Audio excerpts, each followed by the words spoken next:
and, Mm. trying to defend myself or proving that I'm right and you're wrong. Right, right.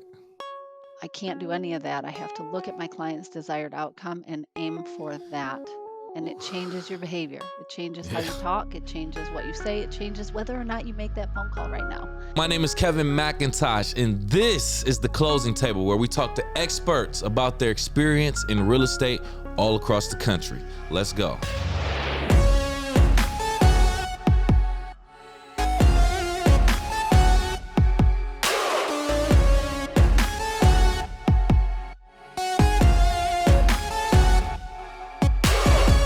Welcome to the Closing Table. I am your host, Kevin C. McIntosh, and joining us on this episode, we brought someone who's very knowledgeable about real estate, specifically in her market and in the industry altogether. We want to welcome Rachel Evers. How you doing, Rachel? I am so good. Thank you so much for having me. No, thank you for coming. We appreciate that. Already the talks that we had before we started, I'm excited about this, so I'm ready. So before we get into the heavy lifting, let's start off light. I got an Yes. icebreaker for us. It's called This or That.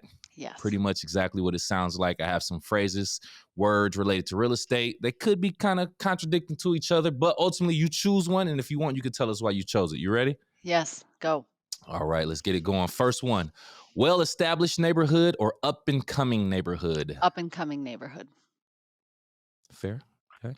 Investment property or primary residence? Primary residence. Mortgage or cash? Can I say both? I'm split. Mm, That's new. That's fair. That's fair. okay. Okay, we'll take it. New construction or existing property? Existing property. Okay. Last one, real estate team or solo real estate agent? It depends What would it depend on? what you're up to. What's your goal and where are you at in your development? That's fair. That's fair. Good. All right, Rachel. Well, thank you. Thank you. I love that. I love the energy starting off. Let's get into it. Before we even talk about the business, though, I like for our agents and our guests on the show to take a little bit of time and introduce themselves to myself and our audience in 60 Sure. seconds or less. If you could tell us, who is Rachel Evers outside of real estate? Oh, wow. I did not prepare for this question. So, my name is Rachel Evers, and I'm a real estate professional. I have been doing this as my only passion for the last Hmm. 10 years. And I operate from a belief that everyone deserves a place. Like at its core, I am here to Hmm. help people with their real estate assets, finding them, offing them, moving from one to the other.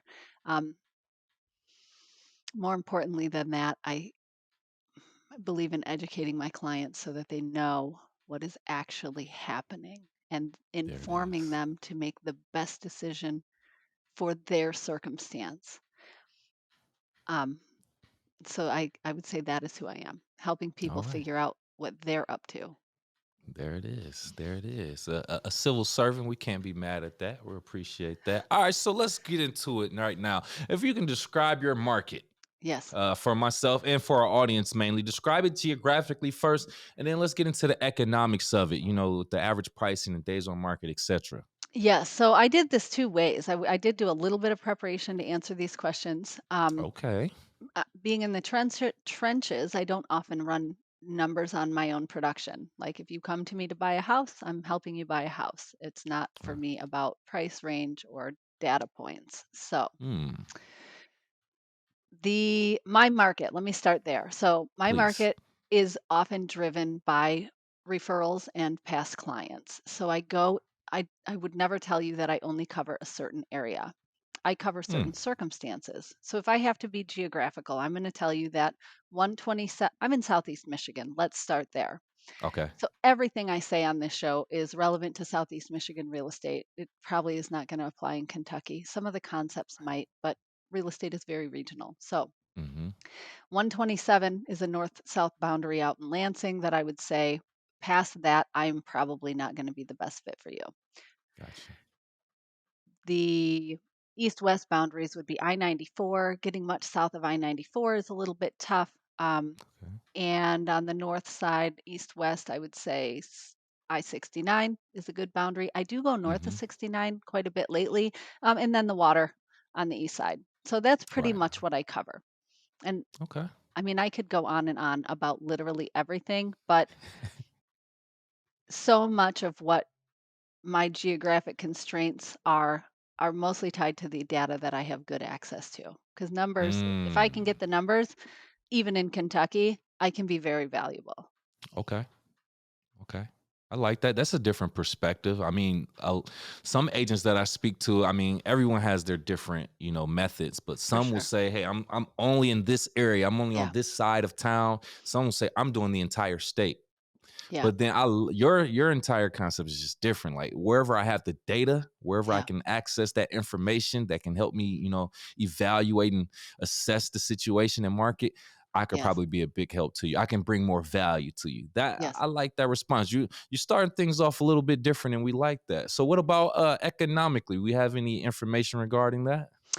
Well, what do you mean about my Yeah, clients? about your current market that you serve in regards to the any pricing, average Oh, days on yeah. market, Okay. and square So, footage. yeah, I had to like do some research on my own numbers, and I will tell you for me personally, my production, Okay. my average price floats between three and $400,000 on the list and buy side if I combine my clients. And interestingly, my Whoa. average list price for the last 12 months has been just over 300,000. Um, Mm. and my average buy side is just under 400,000. So altogether it shakes out to around $350,000 is my average closed sale price, Woo. which is a little lower than what is average in my. So I also looked at data from Livingston County because that's where I sit, Okay. right? That is the real estate market that I physically sit in. Um, Right, right. and our numbers there are a little bit different. I have them to share with you if you want to see. Please, yes. But let me finish before we go there because my Okay. average days on market for the past 12 months is Mm. 18 days, and I had three really outlying properties. I want to slow down and explain something about days on market to people Please. who maybe don't live in this world. Days on market is a partial representation of how well a property is priced alongside its competition and what has happened to it since it's been on the Mhm. market. And I tell you that because inside of the MLS, I can look up how long a property's been on the market, even if it's been taken off the market and put back on. Some of this information trickles over to Zillow and Realtor.com and the third party sites. So clients also have access to this to a degree, but it's not always accurate and it's not doesn't always tell the full story. Okay. A property may go under contract and the buyer dies on the way to closing and it doesn't close. So it goes back to active without closing and that ticker has been counting days on market the whole time.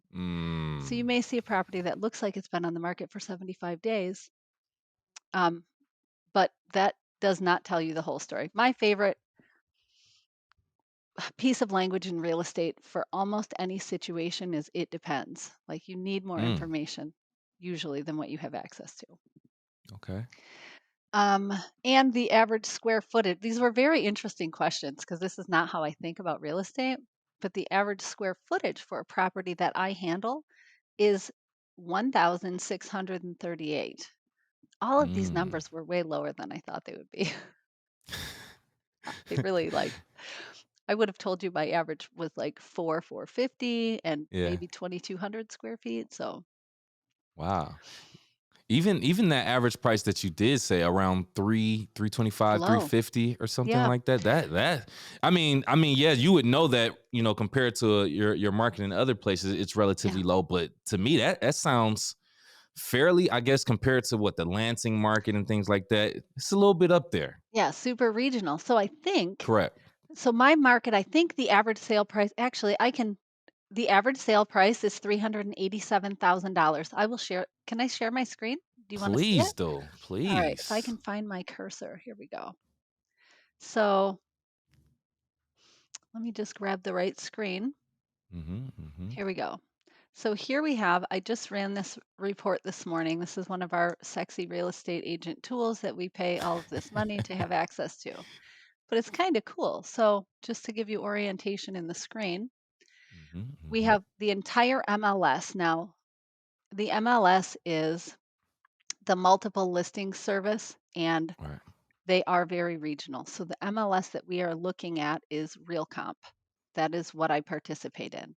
Out Mhm. in Lansing, you guys have a different MLS.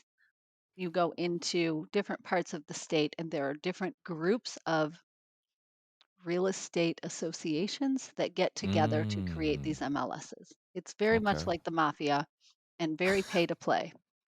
Okay. So it's like, which boss do you have to pay in order to do business in this area? That's literally the real estate industry. So I that's why we're love so it. expensive. We got to I pay the love it. man. Yeah, yeah. Anyway, back to the topic at hand.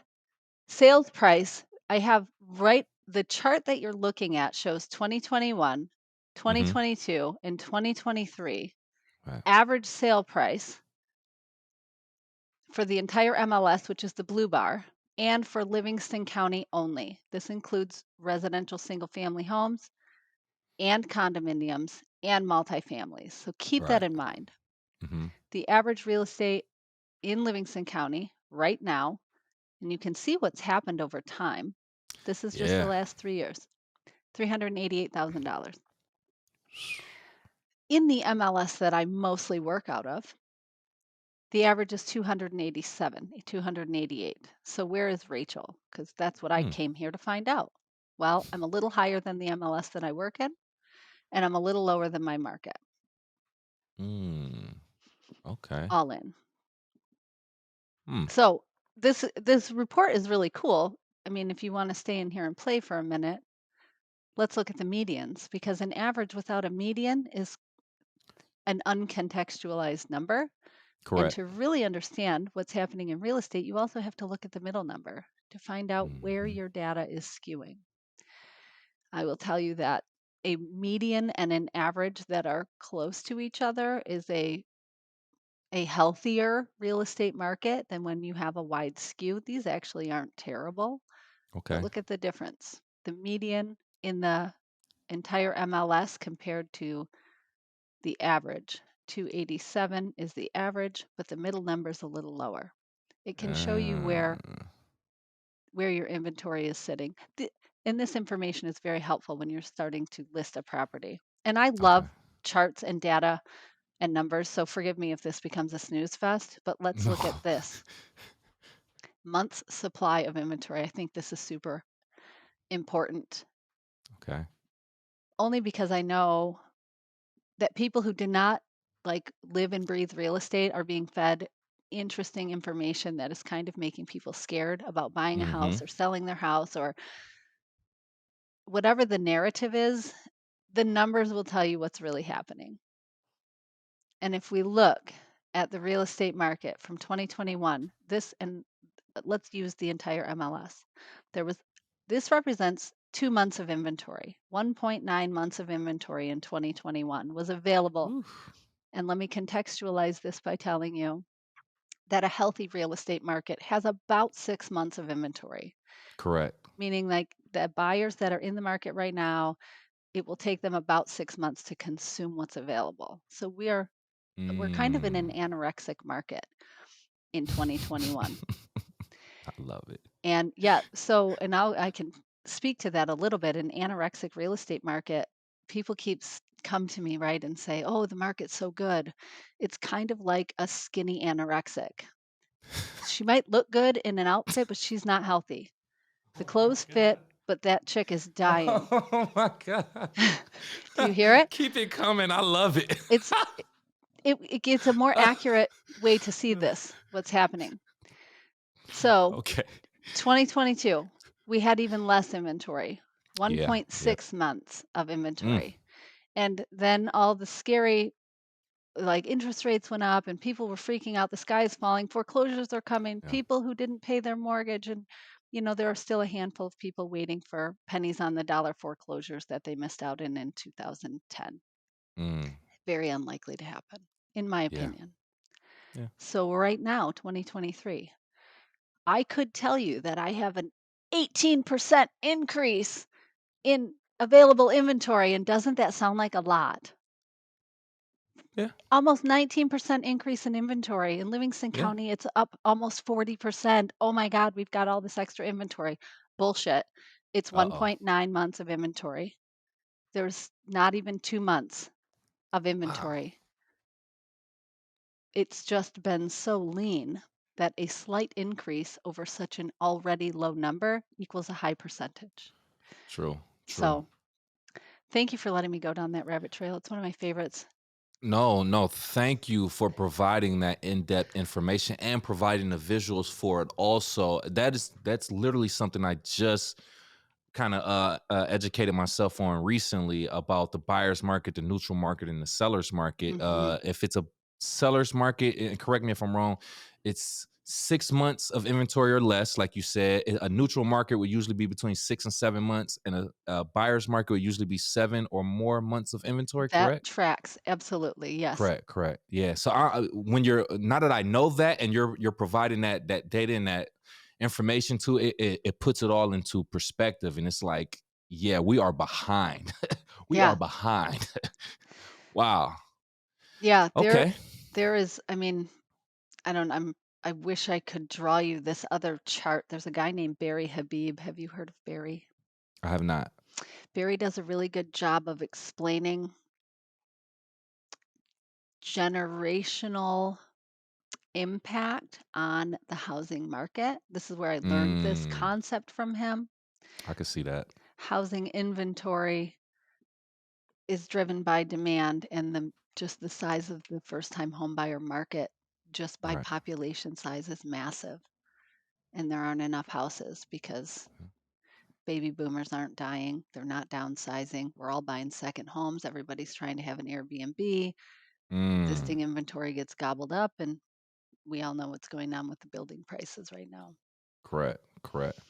No, that's a very solid point. I think I recently spoke about, a lot of people who own homes or bought homes 2, 3 years ago during the pandemic, took Hmm. advantage of those interest rates, Mm, built their equity. Some of them are refinancing, some of them are selling that home, using that equity and using cash to buy their next home, making it yeah. even more competitive for the first time home buyers. So Yes. it's just so many things that go into it. I mean, if you if it would almost sound like negative or like pessimist, but I mean, it's the cycle of real estate, right? It's the Yeah. cycle. We're in that seller's market right now. Yeah. Give it some time. No one can really predict it, but we'll eventually get back to that side where it is a buyer's market and it's favoring the buyers more. Well, But and right now, yeah, and yeah. even when it is, let's unpack this whole thing because these are Hmm. partial equations. Oh, it's a seller's market. Well, the other side of that equation is that seller has to also buy in the market that they're That is true. making bank in. They're still That is paying true. top dollar. And on Hmm. the other side of it, and I think people forget this, when there's a shit ton of inventory, am I allowed to swear? You have to tell me if I can't. Express yourself. Express Okay. yourself. When there is a shit ton of inventory, money is not easy to come by. So who really benefits? The people who are sitting on piles of cash. When Yeah. you if we look at the glut, and I was not in real estate at this time, so keep that in mind. I'm talking Okay. about it with hindsight 2020 goggles and a real estate education that started in 2013. Mm, The the bad times were over. There were still a bunch of foreclosures. Money was cheap. But yep. when the bottom fell out of the real estate market, nobody could get a mortgage. That's why there was so much inventory. People couldn't pay the mortgages they had.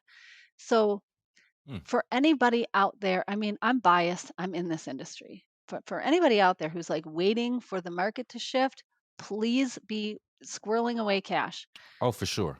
because you're not going to be able to do shit because you won't have Mhm, access to money if mhm. and when we get to the point where there's a ton of inventory. It'll That's be a great because, point. yeah, I'm not a financial advisor, I'm not an attorney. Let me just get that out of the way, but Of course. you, you have to think it all the way through. Right. And I just had this conversation recently how, I mean, if you were watching people buy homes 2 or 3 years ago, or if you bought a home 2 or 3 years ago and you're looking at those interest rates and Mm, comparing them to today's interest rates, it mm-mm. would almost scare you. Yeah. But historically, Yeah. This is pretty much I want to be careful with my words, average in a Mhm. way, the Yeah, 6 7% bouncing in between there. So get in where you fit in yeah. I ultimately. like that. Yes, get Yeah, in where you fit in. It yeah. you have to buy the bananas that are on the cart. You can't wait for a better crop of Mm, bananas. You can, but you might starve waiting for that better banana. mm. I know. Okay, we It having good works though. talks here. Yeah, you doing it right there, Rachel. All right, so I want to talk about during a transaction, right? Yeah. We're talking about Mm. contracts, a lot of contract verbiage and various documents. Have you ever encountered a situation where a contract had ambiguous or unclear language that could potentially lead to misunderstandings or disputes? Um, yes. Uh I'll and I don't have specific examples because oh. what I actually run into, so unclear and I'm sorry. Is it ambiguous? Yes. Ambiguous, correct. Unclear and ambiguous language in a standard form real estate contract is very rare Mm, because they are written by attorneys. Real estate agents are not attorneys. I'm not an attorney, but the paperwork that I use, the forms, and as an agent, it's super important that you use the right forms that your broker endorses hmm. because they are written by, like in my case, my form that I require my agents to use was drafted by my attorney. Okay. So I can defend it. I understand the nuances, the impact of some of the language. Excuse Language me. matters so much. And it's one of those things where the language doesn't matter if everything's fine, but it's when the shit hits the fan. So you got to be ready for that on the front end. Yeah, yeah. So So the dirty language starts to show up in real estate contract addenda. Agents will okay. write an addendum to handle something that was not part of the original contract. Oh, And because real estate agents may not understand how contracts or contract language works, or they may not understand. Oh God, I'm like tiptoeing around this. Like they just don't know how to write a addendum. And mm, what, anyway, I'm taking a really long time to tell you that it's not vague language. Often it's over specific language. That's the problem. I Like get too it. much information. Yeah. You have to cover all bases though, right? Especially, I mean, thinking from a perspective of a lawyer, you want to make sure like literally everything or as much as possible is covered. Correct? Yes. So let Yeah, me yeah. let me give you an example.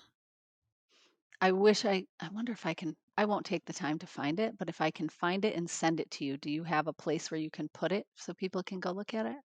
Yes, yes, please. Okay, I will We'll put find it it. in the link of this Perfect. description of this video. I have to redact some information, but one time I was doing a real estate deal and I was representing the buyer on a property, and the trajectory of a real estate contract is look for houses, get into bed with somebody, then decide if you want the property. That's your inspection window. Make sure it Right. is what you think it is. And often if there's a mortgage and appraisal and then occupancy and closing. So there's this Hmm. like it's like a monopoly board, right? You play the game. We did our inspection. We asked for a couple of corrections, like, and I don't remember what they were, but let's just say we asked the seller to replace the well bladder tank and reduce the purchase price by $5,000 and Okay. change the closing date. I'm just making these up. Right, So right. replace seller to have the well bladder tank replaced by a licensed professional prior to close. That language Mm. is one sentence. It does the job of making sure the thing happens, making sure it's not done by the homeowner who might do a Correct. crappy job, Yep.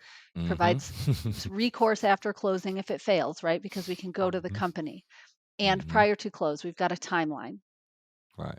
Because if we Good just point. said seller to replace well bladder tank, by when?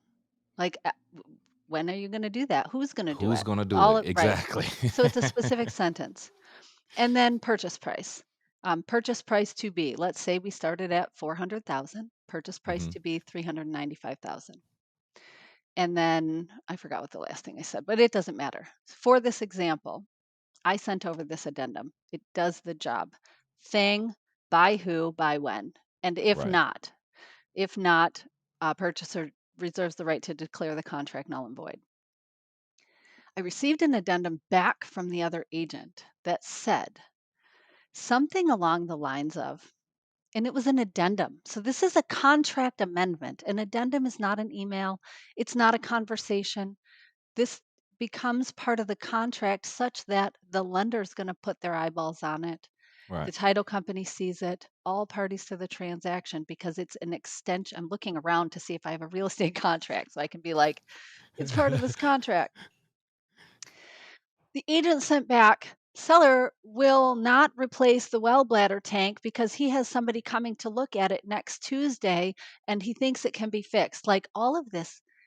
Also she put in there in an addendum, seller would like closing to be on this other date because his granddaughter had, like, it was an Mhm. impossible piece of paper to sign.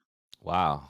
So there are two things that had to happen. Thing one, Please. I have to play nice in the sandbox because my client's desired outcome is my desired outcome. Good. Yep. My ego cannot, I cannot call this Mm. agent and be like, what in the fuck is this? We're not signing it. It's stupid and you're wrong. I can't. I want to. So diplomatically, we have to relanguage for my client's desired outcome in a way that she has to think it was her idea. So, not entirely. I mean, that's kind of an overstatement, but I need her on board and not defensive or offended, Right. Right. Right. because she is the gateway to her client and my client's desired outcome. So, Correct. Yep. too much language in an addendum will make it too dirty. Also, even if it is a legitimate, especially post inspection request, you can really harm your deal by over explaining the why. Another common example. I know I'm talking a lot, but you knew what you were Please. getting into when you called me. This is the place for it. Okay. Common addendum mistake. An agent will do on behalf of their client purchase price to, let's do a concessions request. Seller to provide $10,000 to cover buyer closing cost due to a hole in the roof and standing water in the basement and that leaky toilet on the second floor. Dude, you just made yourself a whole host of problems for people who don't need to know about the why. Just say what's happening. Yeah. Don't say why.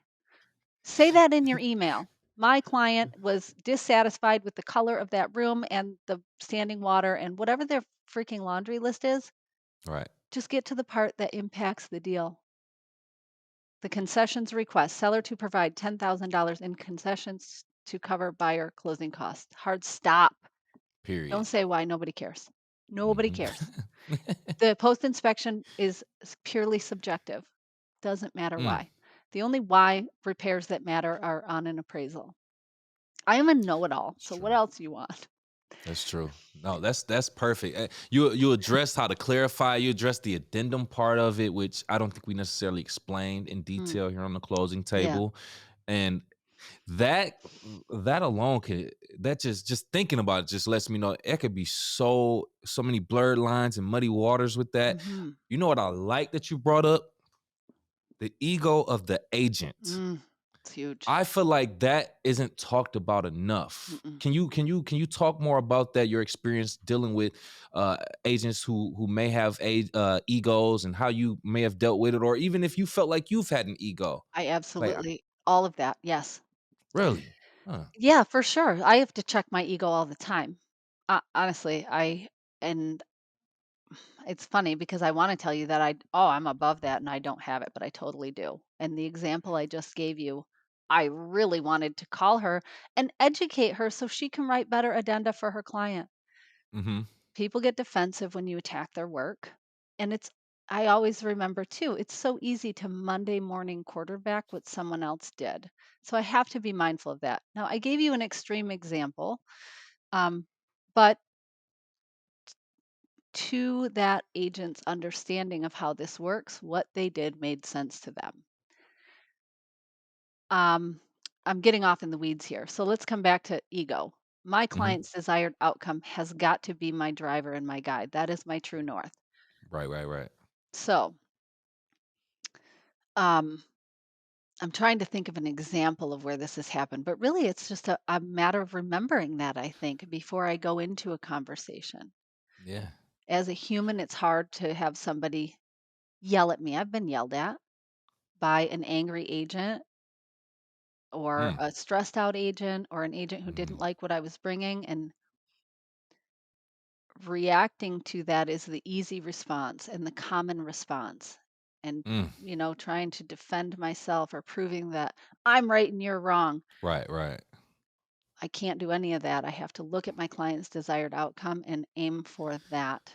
And it changes your behavior. It changes how Yeah. you talk. It changes what you say. It changes whether or not you make that phone call right now. See, that is beyond me because it's where do you think the ego comes from? Is it because everybody feels like they're smarter than everybody? What is Uh, that? I can tell you that being a real estate agent often feels like being a rock star, right? We have to be public facing.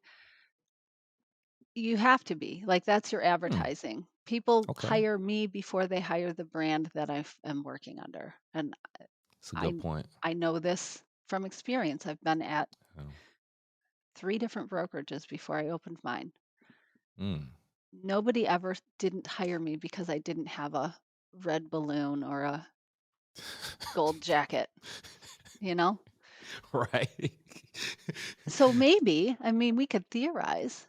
Mhm. Does real estate attract people who need that ego stroking?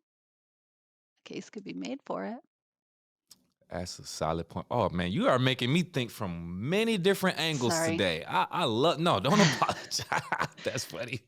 All right, let's keep going though. I want to Yeah. talk about the fact that you specialize in Yes. divorce real estate assets. That's interesting. So Yeah. can we talk about the strategies that you use to deploy that, make sure everything is divided equally and whatnot? Yes. So I quite a few years ago, I had to get specific with who my ideal client is.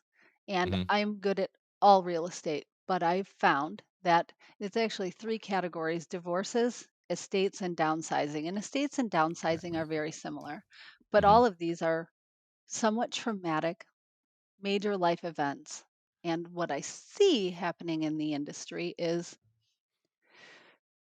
I'm going to use a big charged word, and it's probably not the right word, but somewhat predatory practices Mm. where people are being served, and I'm air quoting for people who aren't watching, by professionals who are maybe more interested in getting a deal or their pocketbook than m- taking care of the people involved.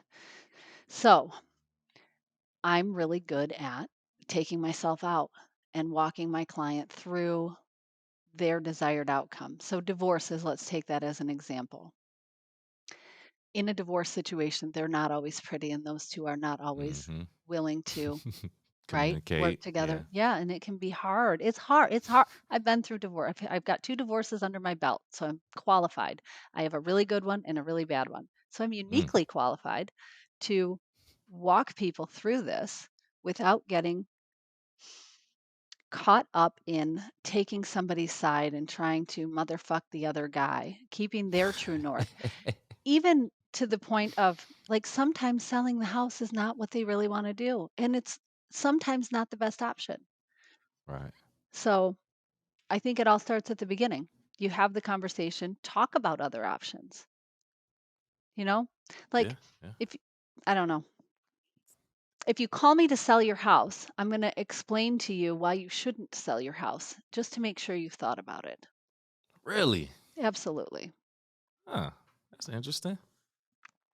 I mean, And are you really trying to convince them not to sell it, or are you literally just trying to get that different perspective for them, I'm like you trying said? to educate them to make sure they thought about it. Okay, Part of okay. my listing conversation involves, this is what your house would rent for. Have you thought about that? Is there anyone in your family who Ah, wants I to see buy your what you mean. house? Let's Mm, do this. Like talk, and in a divorce, is there a way that the husband can keep the house if the divorce order can be satisfied? Like right, right. just flesh Hmm, out all options. Because in high stress emotional situations, people often make irrational decisions that seem to make sense or look like they're going to rescue them.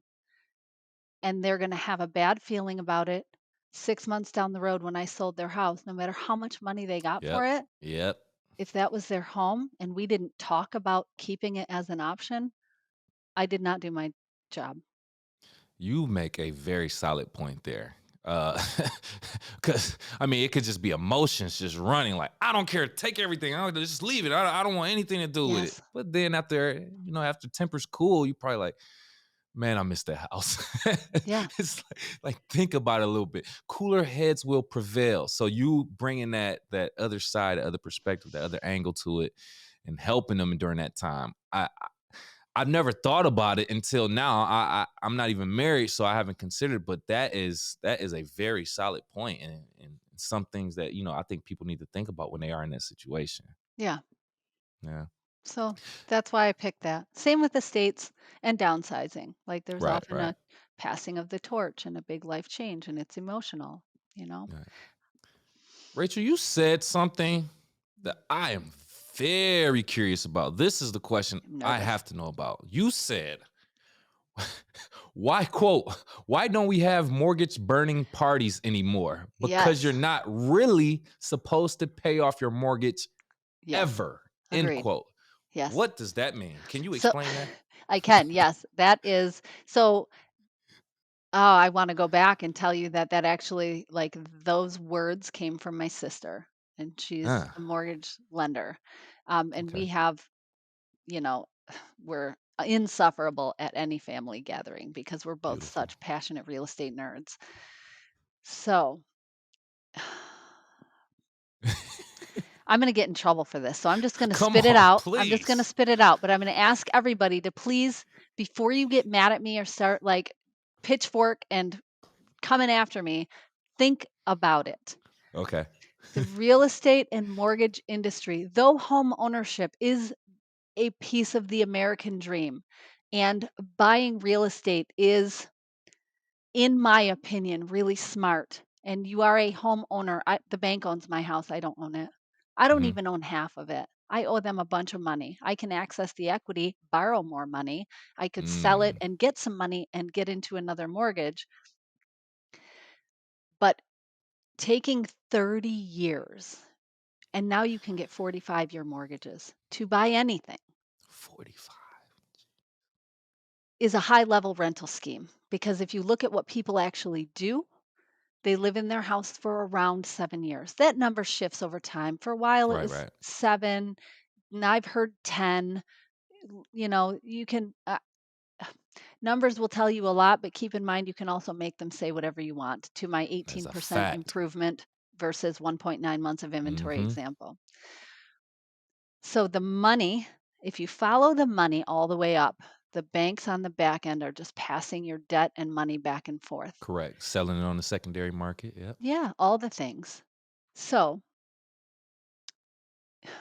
it's a high level rental scheme.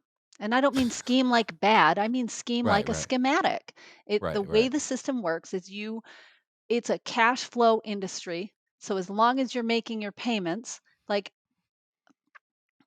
I don't know how big to get with this, but as long as you're making the payments, you're keeping the money flowing. And that's what everybody wants to happen. The money keeps changing hands, everybody's happy. Like, Right, that's right. how an economy keeps working. True. If everybody bought their houses with cash and owned them, the only money that would be flowing would be paying your Taxes. taxes. Yep, So yep. what you're actually doing is investing in the future value of your asset so that you can, and this leads into an investment conversation, because I you're investing in the future value of your asset so that you can unlock the equity Mhm. and hope that the value of your money has not decreased so much that there's no spread. So Ooh, this is all you just t gambling, you right? are talking. You Yes. are talking today. So if you start thinking about these things as concepts, they really start to clear up some of these hard emotional decisions, and that's what I try and share with my clients. The average person is going to do this 5, maybe 6 times in their life. I do it Right. every day. So How the heck could anybody expect you to know what you're doing if you haven't done this in 7 to 10, or in some cases 20 or 30 years? The market was a totally different animal then. So are you supposed to Wow. pay off your mortgage? You can. Are you sure that's what you want to do? Mm. I think, listen, I honor and respect that perspective so much. That is a clip, first and foremost. With everything you just said, we're clipping that up. Okay. But I think that was so much truth. And I think it might have been too objective for Yeah. some people to even really like Yeah. see that from an actual agent. Like, Rachel, you are really putting things like you're giving too much truth almost. That Okay, is so crazy. I mean, we can break it down to a more real life example if you think that would help, but I really like I will use myself as an example. I bought my house in 2013, I think, and Hmm. I paid, I mean, I could tell you that I got it for it's public record. I paid $196,000 for my house. It's Hmm. probably worth 225 right now. I've put about 50 into it doing shit over years, roof, barn, blah blah blah. Hmm. So that spread is my profit, and if I stay there forever and my debt goes down to 0, look at all Right. that money I made. But the reality is I'm not gonna stay there forever. Right. And the value of the dollar that I get when I sell it is lower than the Yep. value of the dollar when I bought it. Hello, inflation. Absolutely. Now I Hmm. can now I can pay $6 for a gallon of milk instead of $2.35. So did I really make money? Maybe a little bit. So when I think about myself as a renter, even though I'm a homeowner, if I think about myself as a renter, it helps me make different fiscal decisions around my real estate. Wow. Wow. Wow. Wow. I might have That muddied the waters with my that that, examples. uh, that just kind of left me speechless. Like I don't even know what to say after that. Like first and foremost, okay, this is what I will say. Yeah. I love it. I love the objective perspective on it. First and foremost, I mean, as an agent, a lot of people just sell your home, buy a home. It's the Yeah. best thing ever. Blah blah blah. You're doing the right thing. But for you to actually take the time, sit down with clients, make sure think about the other situations. Hey, is this really what you want to do? Do you really want? Do you want to sell it? Do you want to rent it? This and Yeah. that. Then also put it in perspective of the equity, the inflation, the all of that, the real economics of it. Yes. A lot of people really just get caught up in the same old American dream, own a home, this and that. But there's so many different levels to it. There's so Yes. much cash coming in and out, changing hands, lenders, and Mm. yeah, wow, I don't know.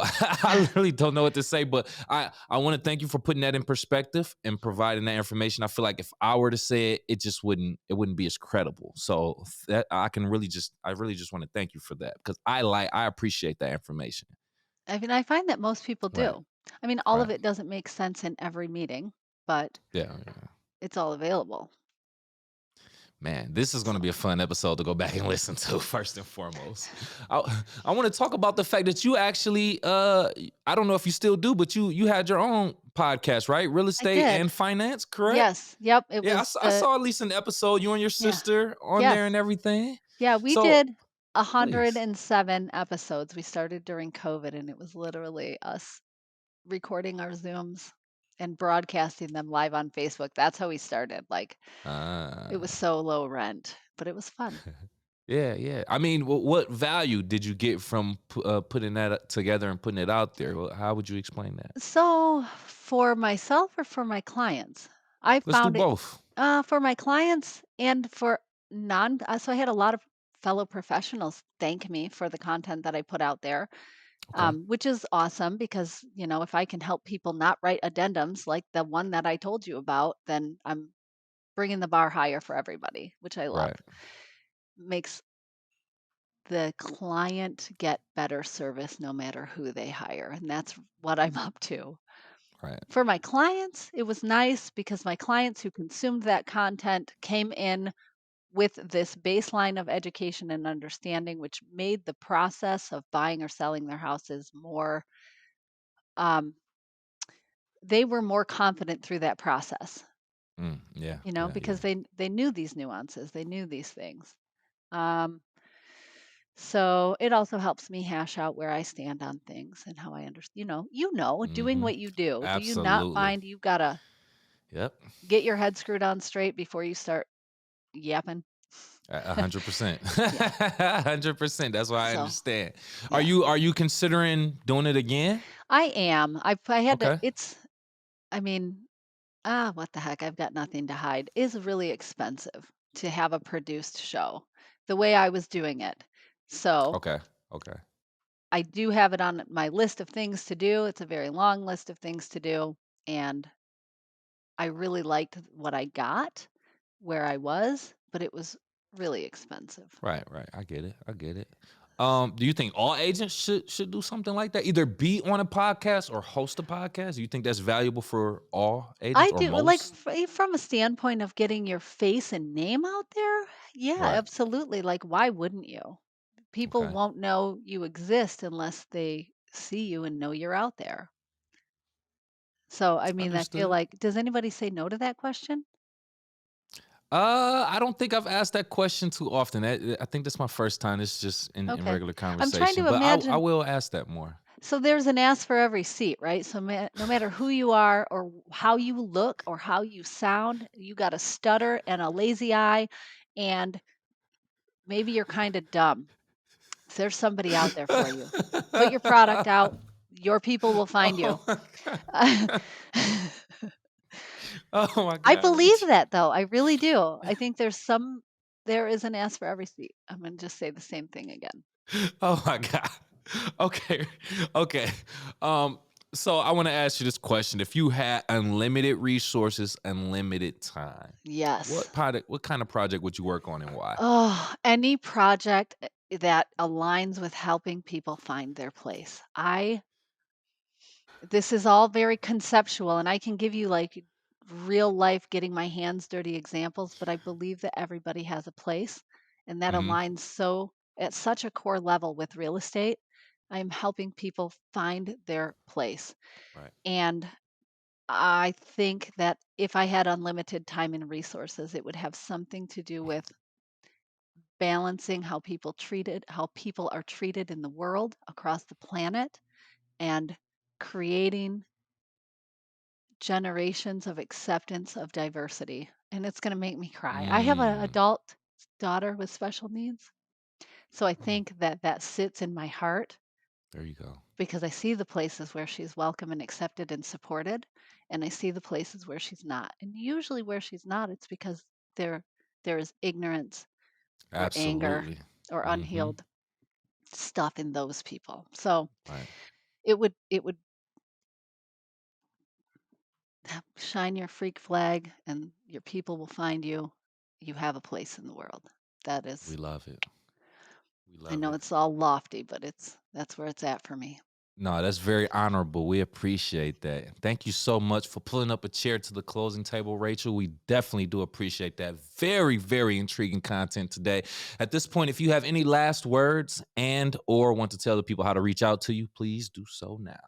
Oh, I thank you, Kevin, for having me on the show. You got me, my juice is flowing.